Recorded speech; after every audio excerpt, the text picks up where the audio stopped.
বন্ধু আমি তো বড় টেনশনে পড়ে গেছে বন্ধু। তুই একটা বুদ্ধি দে আমার। কি টেনশন তোর? বউ ক্লিয়ার পারি না। কে? আরে বন্ধু দেখ, সারা রাত আমি ডিউটি করে আলছি। হ্যাঁ অফিস তুই সারা রাত ঘুম পেরে গেছে। 12টা নামে ফোন দেখ, ওই আলু সিদ্ধ করে মোতা থিয়ে যাবি। হ্যাঁ থাল বাসন যা আছে মেজা মুজা থুবিন। তাহলে তুই সকালবেলা উঠিছু, তুলে না থাল বাসন মেজা থিয়ে যা। একটা কাম করবে না, তাহলে ওই কি বউ না আমি বউ? এগুলা কোন জায়গায় জানিস?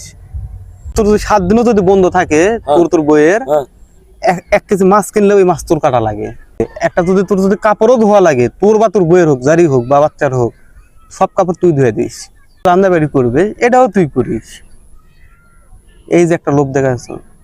তাহলে আমি এখন কি করবো বুদ্ধিতে? তুই এই বন্ধুর দিনগুলো কাজ কাম বন্ধ করে দে, ডিউটি অবস্থায় যেটুক তোর করা লাগবে কোনটুক ভাগাভাগি করে করবি তুই। না না, আমি আমি আমি একটা ডিসিশন নিয়েছি। শোন, ঘরের চোখ কাটা বদলামো। বদলে তো লাভ হবে না, তোর স্বভাব বদলা। চোখের তো সমস্যা নাই, একটা মেয়ে আমার তো শুরুর থেকে এবার ভয় নাই। তুই শুরুর থেকে তুই আদর ভালোবাসা দিয়ে মাথা তুলে থুসু হ্যাঁ আমার বউ ময়না। হ্যাঁ